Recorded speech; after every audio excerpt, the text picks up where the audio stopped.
ஓம் சாந்தி 27/8/2025. இனிமையான குழந்தைகளே, தன்னுடைய சதோ பிரதானமான அதிர்ஷ்டத்தை உருவாக்கிக் கொள்வதற்காக நினைவில் இருப்பதற்கு தீவிர முயற்சி செய்யுங்கள். நான் ஆத்மா பாபாவிடமிருந்து முழுமையாக ஆஸ்தி அடைய வேண்டும் என்பது எப்பொழுதும் நினைவில் இருக்கட்டும். கேள்வி: குழந்தைகளுக்கு நினைவின் சார்ட் வைப்பதற்கு ஏன் கடினமாக உள்ளது? பதில்: ஏனென்றால் பல குழந்தைகள் நினைவின் சரியான பொருளை புரிந்து கொள்ளவில்லை. நினைவில் அமர்கிறார்கள், புத்தி வெளியே அலைகிறது, அமைதி அடைவது இல்லை.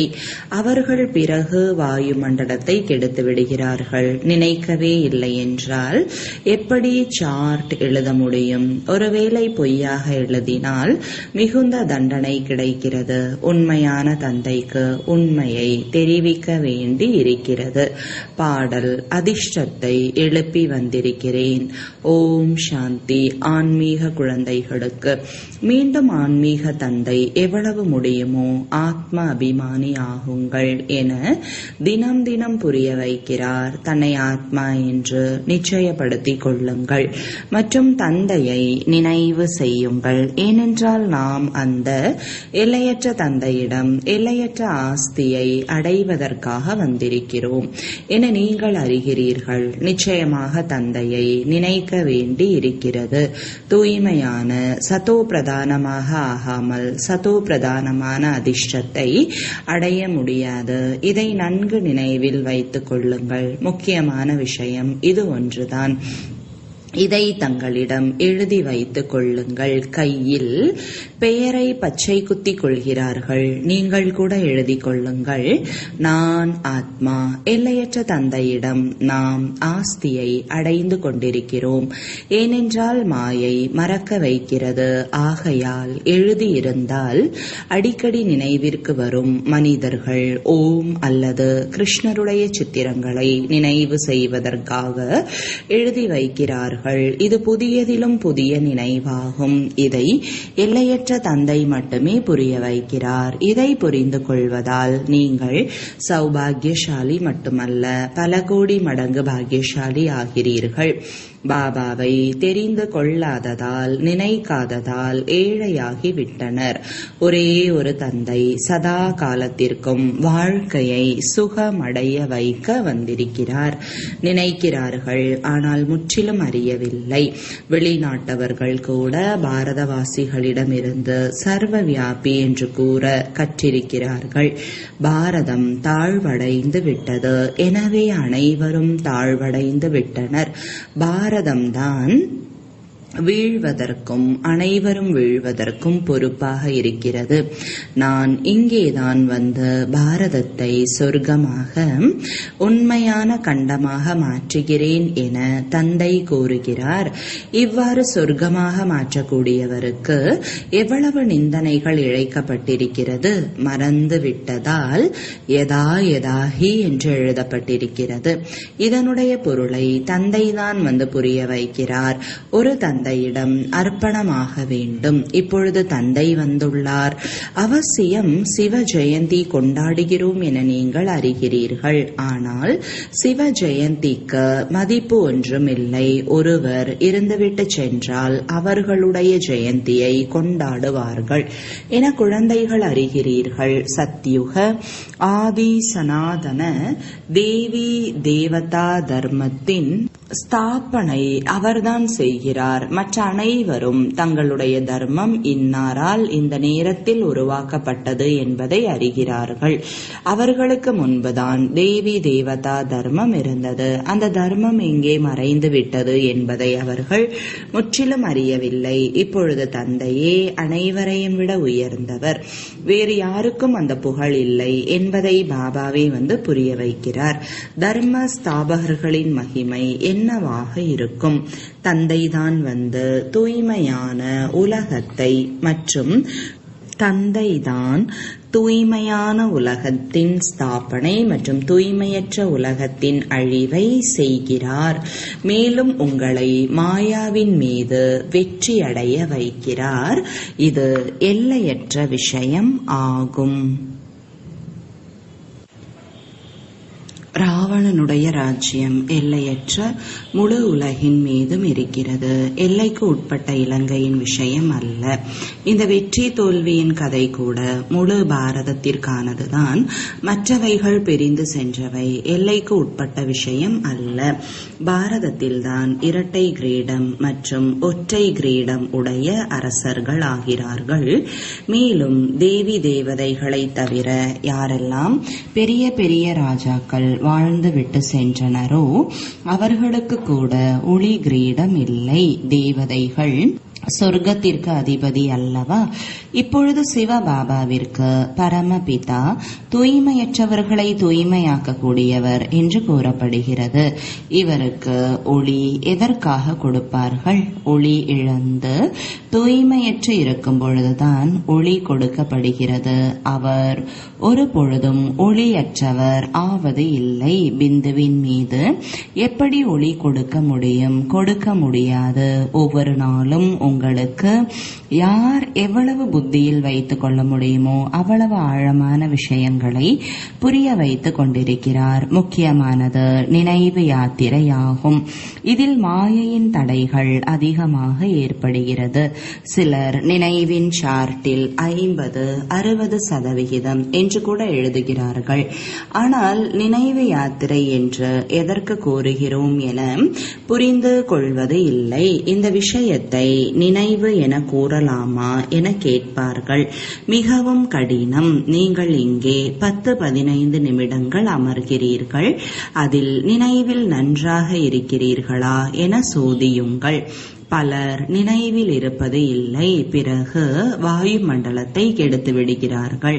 பலர் நினைவில் இல்லாததால் தடைகளை ஏற்படுத்துகிறார்கள். முழு நாளும் புத்தி வெளியே அலைந்து கொண்டிருக்கிறது. இங்கே அமைதியாக இருக்க முடியாது. ஆகையால் நினைவின் சார்ட் கூட வைப்பதில்லை. பொய் எழுதுவதால் இன்னும் தண்டனை கிடைக்கிறது. பல குழந்தைகள் தவறு செய்கிறார்கள், மறைக்கிறார்கள். உண்மையை சொல்வது இல்லை. உண்மையை கூறாவிட்டால் எவ்வளவு குற்றம் என பாபா கூறுகிறார். எவ்வளவு பெரிய மோசமான வேலையை செய்திருந்தால் உண்மையை சொல்வதில் வெட்கம் வரும். பெரும்பாலும் அனைவரும் பொய் சொல்வார்கள். பொய்யான மாயை, பொய்யான உடல் அல்லவா? ஒரே அடியாக தேக அபிமானத்தில் வருகிறார்கள். உண்மையை கூறுவது நல்லதுதான். மற்றவர்களும் கற்றுக்கொள்வார்கள். இங்கே உண்மையை கூற வேண்டும். ஞானத்தின் கூடவே நினைவு யாத்திரை அவசியம். ஏனென்றால் நினைவு யாத்திரையினால் தான் தனக்கும் உலகத்திற்கும் நன்மை செய்ய முடியும். ஞானத்தை புரிய வைப்பது மிகவும் எளிதாகும். நினைவில்தான் முயற்சி தேவைப்படுகிறது.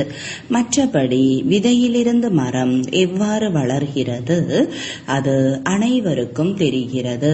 புத்தியில் 84 பிறவியின் சக்கரம், விதை மற்றும் ஞானம் இருக்கிறது. பாபா சத்தியமானவர், சைத்தன்யமானவர், ஞானக்கடலாவார். அவருக்குள் புரிய வைப்பதற்கான ஞானம் இருக்கிறது. இது முற்றிலும் தனிப்பட்ட விஷயம். இது மனித சிருஷ்டியின் மரம். இதை கூட யாரும் அறிந்து கொள்ளவில்லை. அனைவரும் தெரியாது தெரியாது என கூறி சென்றுவிட்டனர். கால அளவை அறிந்து கொள்ளவில்லை என்றால் வேறு என்ன அறிந்திருப்பார்கள்? உங்களில் கூட மிக சிலரே நன்றாக புரிந்து கொள்கிறீர்கள். ஆகையால் செமினாருக்கு கூட அழைக்கிறார்கள். அவரவருடைய ஆலோசனையை வழங்குங்கள். யார் வேண்டுமானாலும் ஆலோசனை கொடுக்க முடியும். யாருடைய பெயர் இருக்கிறதோ அவர்கள்தான் கொடுக்க வேண்டும் என்பது கிடையாது. நமது பெயர் கிடையாது. நாம் எப்படி கொடுக்க முடியும்? இல்லை. யார் வேண்டுமானாலும் சேவையின் பொருட்டு எந்த ஆலோசனையையும் அறிவுரையையும் எழுதலாம். எந்த ஆலோசனை தோன்றினாலும் எழுத வேண்டும் என பாபா கூறுகிறார். பாபா இந்த யுக்தியினால் சேவையை அதிகரிக்க முடியும். இப்படி யார் வேண்டுமானாலும் ஆலோசனையை வழங்கலாம். எவ்வாறெல்லாம் ஆலோசனை கூறப்படுகிறது என பார்க்கலாம். எந்த வழியிலாவது நாம் பாரதத்திற்கு நன்மை செய்ய வேண்டும், அனைவருக்கும் செய்தியை கொடுக்க வேண்டும் என பாபா கூறிக்கொண்டே இருக்கிறார். கொண்டிருக்கிறார். தங்களுக்குள் சிந்தனை செய்யுங்கள், எழுதி அனுப்புங்கள். மாயை அனைவரையும் தூங்க வைத்திருக்கிறது. பாபா மரணம் எதிரில் வரும்பொழுதுதான் வருகிறார். இப்பொழுது அனைவருக்கும் வானப்பிரஸ்த நிலை. படித்தாலும் சரி, படிக்காவிட்டாலும் சரி, அவசியம் மரணம் நிகழும். தயாராக இருந்தாலும் இல்லை என்றாலும் புதிய உலகம் உருவாகும். நல்ல நல்ல குழந்தைகள் தங்களுக்காக ஏற்பாடு செய்து கொண்டிருக்கின்றனர். குசேலர் கூட ஒரு பிடி அவல் எடுத்து வந்தார் என காட்டப்பட்டிருக்கிறது. பாபா எங்களுக்கு மாளிகை கிடைத்திருக்க வேண்டும். அவர்களிடம் இருப்பதே ஒரு பிடி அவல் என்றால் என்ன செய்வார்கள்? மம்மா ஒரு பிடி அவல் கூட எடுத்து வரவில்லை என பாபா மம்மாவின் உதாரணத்தை தெரிவிக்கிறார். பிறகு எவ்வளவு உயர்ந்த பதவியை அடைந்து விட்டார். இதில் பணத்தின் விஷயம் ஏதும் இல்லை. நினைவில் இருக்க வேண்டும், தனக்கு சமமாக மாற்ற வேண்டும். பாபாவிடம் எந்த கட்டணமும் இல்லை. எங்களிடம் பணம் இருந்தால் ஏன் யாகத்தில் அர்ப்பணம் செய்ய வேண்டும் என நினைக்கிறார்கள்? அழிவு ஏற்படத்தான் போகிறது. அனைத்தும் வீணாகிவிடும். இதைவிட சிறிதாவது அர்ப்பணம் செய்யலாம். ஒவ்வொரு மனிதரும் ஏதாவது தான புண்ணியங்களை செய்கிறார்கள். அது பாவ ஆத்மாக்களுக்கு செய்யும் தான புண்ணியமாகும். இருப்பினும் அதற்கு அல்ப காலத்திற்கான பலன் கிடைக்கிறது. பாருங்கள், சிலர் பல்கலைக்கழகம், கல்லூரி போன்றவைகளை கட்டுகிறார்கள். பணம் அதிகமாக இருக்கிறது. தர்மசாலைகளை கட்டுகிறார்கள் என்றால் அவர்களுக்கு நல்ல நல்ல கட்டிடங்கள் கிடைக்கும். ஆனால் நோய் போன்றவை இருக்கும் அல்லவா? சிலர் மருத்துவமனைகள் போன்றவைகளை கட்டுகிறார்கள் என்றாலும் ஆரோக்கியம் நன்றாக இருக்கும். அதனால் அனைத்து விருப்பங்களும் நிறைவேறாது. இங்கே எல்லையற்ற தந்தை மூலமாக உங்களுடைய அனைத்து விருப்பங்களும் நிறைவேறுகிறது. நீங்கள் தூய்மையாகிறீர்கள் என்றால் அனைத்து பைசாவையும் உலகத்தை தூய்மையாக்குவதில் ஈடுபடுத்துவது நல்லதல்லவா? முக்தி, ஜீவன் முக்தி கொடுத்தாலும் அரை கல்பத்திற்காக அனைவரும் எங்களுக்கு அமைதி எப்படி கிடைக்கும் என கூறுகிறார்கள். அது சாந்தி தாமத்தில் கிடைக்கிறது. பிறகு சத்யுகத்தில் ஒரு தர்மம் மட்டுமே இருப்பதன் காரணமாக அங்கு அமைதியற்ற தன்மை இருப்பது இல்லை. ராவண ராஜ்யத்தில்தான் அசாந்தி ஏற்படுகிறது. ராமன் ராஜா, ராமன் பிரஜை என பாடப்பட்டிருக்கிறது. அது அமர உலகம். அங்கே அமர உலகத்தில் மரணம் என்ற சொல் கிடையாது. இங்கே அமர்ந்தபடியே திடீரென்று இறந்து விடுகிறார்கள். இதை மரண உலகம் என்றும் அதை அமர உலகம் என்றும் கூறப்படுகிறது. அங்கு மரணம் கிடையாது. பழைய உடலை விட்டுவிட்டு குழந்தையாக பிறக்கிறார்கள். நோய் ஏற்படுவது இல்லை. எவ்வளவு லாபம் கிடைக்கிறது!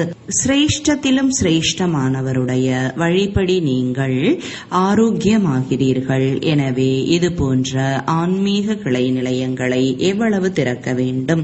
கொஞ்ச பேர் வந்தாலும் அது குறைவா என்ன? இந்த நேரத்தில் எந்த ஒரு மனிதரும் நாடகத்தின் கால அளவை அறியவில்லை. உங்களுக்கு இதை யார் கற்றுக் கொடுத்தார்கள் என கேட்பார்கள்.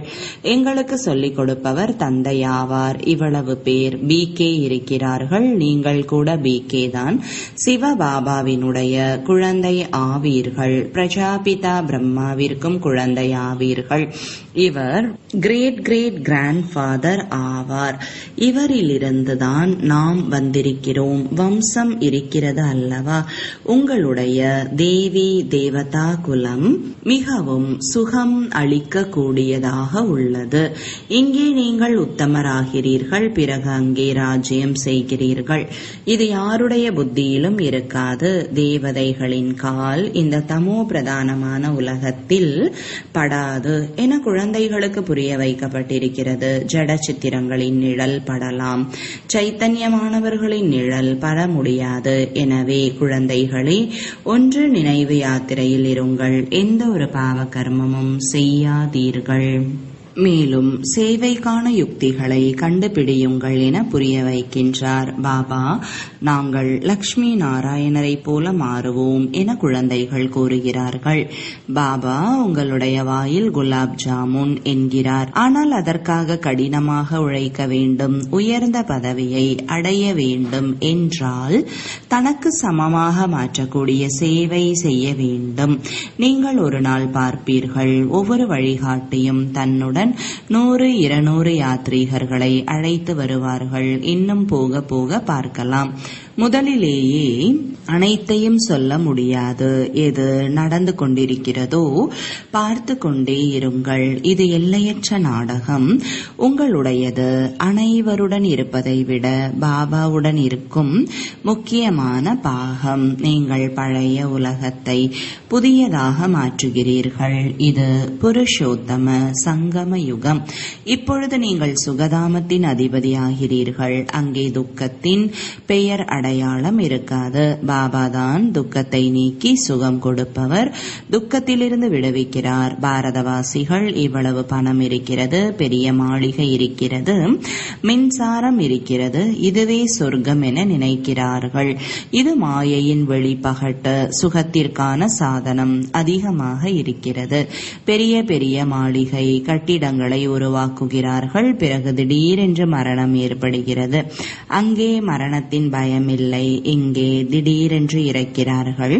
பிறகு எவ்வளவு சோகம் ஏற்படுகிறது. சமாதி இருக்கும் இடத்திற்கு சென்று கண்ணீர் வடிக்கிறார்கள். ஒவ்வொருவருக்கும் அவரவருக்கென்று பழக்க வழக்கம் இருக்கிறது. பல வழிகள் இருக்கிறது. சத்தியுகத்தில் இவ்வாறு கிடையாது. அங்கே ஒரு சரீரத்தை விட்டுவிட்டு இன்னொரு உடலை எடுக்கிறார்கள். நீங்கள் எவ்வளவு சுகத்திற்கு செல்கிறீர்கள், அதற்காக எவ்வளவு முயற்சி செய்ய வேண்டும். ஒவ்வொரு அடியிலும் வழிகேட்டு நடக்க வேண்டும். குருவின் அல்லது கணவருடைய வழியை கேட்கிறார்கள், அல்லது தன்னுடைய வழிப்படி நடக்க வேண்டியுள்ளது.